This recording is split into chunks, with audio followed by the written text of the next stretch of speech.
ভালো লাগছে। দেবাদিদেব মহাদেবের হয়ে আমি কাজ করতে পারবো, সেবা করতে পারবো, এটা আমার কাছে জীবনে একটা বড় প্রাপ্তি।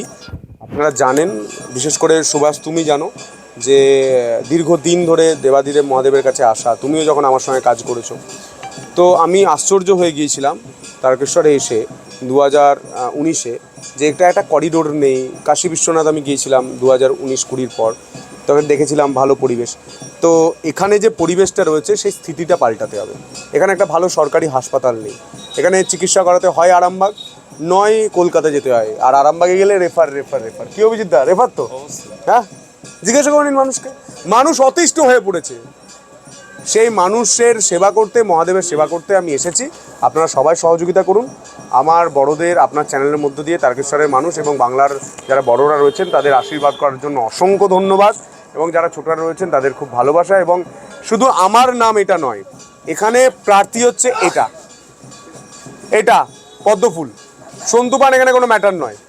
আমি প্রত্যেককে অনুরোধও করেছি, ছবি লাগানোর কোনো দরকার নেই, পদ্মফুল একটাই প্রার্থী।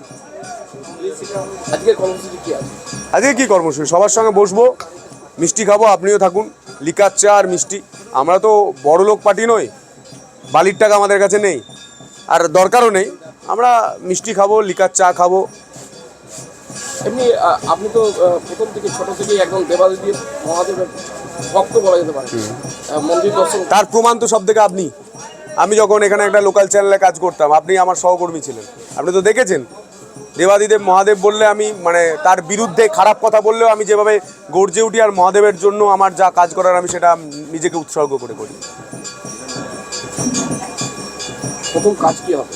প্রথম কাজ তারকেশ্বর করিডোর, তারকেশ্বরের মানুষের উন্নয়ন, তারকেশ্বরে একটা ভালো সরকারি হাসপাতাল, তারকেশ্বরে ভালো একটা কলেজ, তারকেশ্বরের সরু রাস্তাগুলো ভালো করা, ভালো লাইট দেওয়া, সিসিটিভির ব্যবস্থা করা, এবং তারকেশ্বরের কৃষকদের যাতে ধান চাষ আলু চাষ করে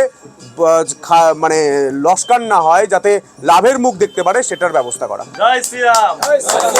আজকে সিপিএম এর ঘোষণা হয়েছে, সিপিএম এর যিনি প্রার্থী প্রযুক্তিবিদ ইঞ্জিনিয়ার আদেশ খামরু, ওটা বিমানবাবু বলতে পারবেন, সুজানবাবু বলতে পারবেন, আমি কি করে বলবো? আমি তো এই যে পদ্মফুল নিয়ে বলতে পারি। হ্যাঁ, লড়াইটা কিভাবে দেখছেন? লড়াই কিসের লড়াই? একদিকে সিপিএম, আপনি তো তারকেশ্বরের বাসিন্দা, আপনার মনে হচ্ছে তারকেশ্বরে ঘুরে কোনো লড়াই আছে? তারকেশ্বর জিতছে, পদ্মফুল জিতছে, তারকেশ্বর একটা বিধায়ককে পাঠাচ্ছে বিধানসভায়, এবং বিধানসভায় বিজেপি সরকার গঠন হচ্ছে। পরিবর্তন দরকার, চাই বিজেপি সরকার। আরো ভালো খবর দেখতে ধন্যবাদ দাদা, বলুন। বাংলা হান্টের ইউটিউব চ্যানেল। বাংলা হান্টের আরো খবর দেখতে নজর রাখুন। বাংলা খবর মানেই বাংলা হান্ট।